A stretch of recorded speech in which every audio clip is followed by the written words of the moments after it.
तो जैसे कि पिछले कुछ दिनों में आप लोगों ने देखा है कि किस तरीके से एसएससी में हजारों कमियां निकल करके सामने आई हैं, रेलवे में हजारों कमियां निकल करके सामने आई हैं, और अलग अलग राज्यों के जो परीक्षाएं हो रही हैं उनकी व्यवस्था कितनी लचर है यहाँ पे।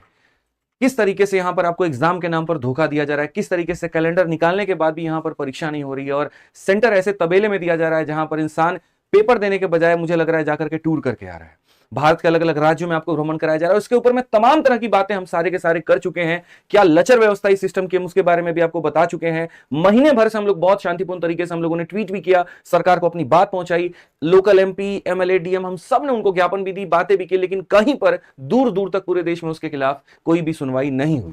एक सरकार की नोटिस नहीं आई, एक एसएससी की तरफ से कोई नोटिस नहीं आया, कहीं पर डीओपीटी मिनिस्टर साहब के माध्यम से एक ट्वीट तक नहीं आया कि हाँ ये गलत हो रहा है, हम इसके ऊपर में कहीं पर भी कोई भी संज्ञान लेते हैं। हद तो तब हो जा रही है मेरे भाई, यहां जहां संसद में समोसे के साइज के ऊपर में चर्चा हो रही है, उसके रेट के ऊपर में चर्चा हो रही है, लेकिन बच्चों का जो फॉर्म भरा जा रहा है उसके ऊपर में कोई चर्चा नहीं हो रही। एग्जाम सेंटर का रूप क्या रहेगा, रेखा क्या रहेगा, कितने समय के अंदर में रिजल्ट आएगा, इसके ऊपर में कहीं पर कोई चर्चा नहीं हो रही है, कोई बात नहीं हो रहा है। हम हजारों युवाओं को, लाखों युवाओं को, करोड़ों युवाओं को नौकरी देने का बात करते हैं, 2-2 करोड़ रोजगार का बात करते हैं, लेकिन वो रोजगार संपूर्ण भी होगा कि नहीं होगा, सही तरीके से होगा कि नहीं होगा, सही लोगों के हाथ में वो रोजगार जाएगा कि नहीं जाएगा, इसके ऊपर में कोई बात नहीं करता है। संख्या के नाम पर सिर्फ 2 करोड़ दे दिया गया, लेकिन जब ग्राउंड रिपोर्ट में आप पहुंचते हैं तो 2 लाख भर्ती निकलती है और उसमें से 20,000 फेयर होता है, बाकी का कहीं पर कुछ अता पता नहीं होता है। उसको करते करते भी 4 से 5 साल लग जाते हैं। और सिर्फ ये मुद्दा एसएससी का नहीं है, ये मुद्दा रेलवे का है, ये मुद्दा झारखंड में हो रही एसएससी परीक्षा का है, ये मुद्दा बिहार एसएससी के परीक्षा का है, ये मुद्दा यूपी के परीक्षाओं का है, ये अलग अलग टीचिंग एग्जाम्स के परीक्षाओं का है, और आज पूरा का पूरा देश इस चीज से पीड़ित है। कोई एक पर्टिकुलर प्रणाली नहीं है, कहीं पर कोई एक व्यवस्था नहीं है, कहीं बच्चों को वादा कर दिया जाए तो पेपर समय पर नहीं होता। इसके खिलाफ पूरे भारत में युवाओं के अंदर एक बहुत बड़ा आक्रोश है, एक दुख है सबके अंदर में यहां पर कि हो तो क्या हो। और इसी के लिए 31 जुलाई को मेरे भाई सारे के सारे शिक्षक जो है डीओपीटी मिनिस्टर साहब से मिलने गए थे, उनके सामने अपनी बात रखने गए थे, लेकिन वहां पर जो हुआ वो एकदम अपने आप में बहुत ही ज्यादा दर्दनाक, बहुत ही ज्यादा भयावह था। हमें बिल्कुल भी इस बात का अंदाजा नहीं था कि वो शिक्षक जो पूरे देश का निर्माण करते हैं, वो शिक्षक जो बच्चों को बनाते हैं, वो शिक्षक जो उनके बदन पर वर्दी पहनाते हैं, कल के दिन यहां पर वही वर्दी उनके ऊपर में भारी पड़ने वाली है। जो हाथों में वो लाठी दिलाते हैं, वही लाठी उनके कमर तोड़ने वाली है। 1% भी इस बात का अंदाजा नहीं था। हम तो सरकार से अपनी बात रखने गए थे वहां पे कि हाँ 4 लोग जाएंगे, जाकर के बात कहेंगे, और चर्चा हमें ये करके भगा हमें इस तरीके से दिया गया, इस तरीके से लाठी ऊपर चार्ज कर दी गई कि अभी पार्लियामेंट में सेशन चल रहा है। तो सेशन चल रहा है तो हम भी तो वही बात कह रहे हैं कि उस सांसद में हमारी भी आवाज उठनी चाहिए।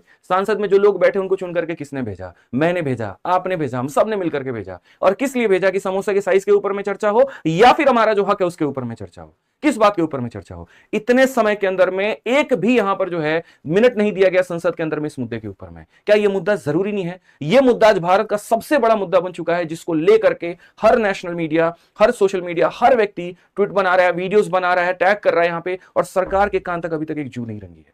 यानी इसका मतलब जो हुआ अब तक वो काफी नहीं था। इसके अलावा हमें बहुत कुछ करने की जरूरत है, कुछ ऐसा करने की जरूरत है यहां जहां पूरे सिस्टम तक, बच्चे बच्चे तक, व्यक्ति व्यक्ति तक, एमपी एमएलए डीएम प्रशासन, हर किसी तक हमारी आवाज जाए और यहां पर ये रिफॉर्म होकर के रहे। इसके लिए आप तैयार हैं कि नहीं? आप एक बार कमेंट बॉक्स में बताइए। काफी लोग ये पूछ भी रहे थे कि सर आप ठीक हैं नहीं है। भाई देखो, मेरे शरीर पे 10 चोट और आ जाए ना, मुझे फर्क नहीं पड़ेगा, लेकिन एक बच्चे के दिमाग पर जो चोट आती है ना, वो मुझे सबसे ज्यादा फर्क डालता है। हम बच्चे के साथ में साल साल भर, लोग पूछते हैं, पुलिस वालों ने पूछा आप क्यों आए उनके जगह पर, उनके गार्जियन क्यों नहीं है, कोई और क्यों नहीं आए? उन्हें कौन बताए यहां पर कि माँ बाप को भी उसका पता नहीं होता जितना हमें उस बच्चे के बारे में पता होता है। वो हमारी क्लास में सारा टाइम बैठा होता है, हमसे पूछ रहा होता है, हमसे जान रहा होता है, फॉर्म भरते वक्त में हमें कॉल करेगा, रिजल्ट आने पर हमें कॉल करेगा, ज्वाइनिंग लेटर आने पर हमें कॉल करेगा, डिपार्टमेंट में कोई केस सॉल्व कर रहा है तो हमें बताता है। इस तरीके से एक बच्चा अगर इमोशनली कनेक्टेड है तो फिर गड़बड़ी में हो रही बातों को वो किससे कहने जाए? हमें पता है कि सरकार उसकी बात को नहीं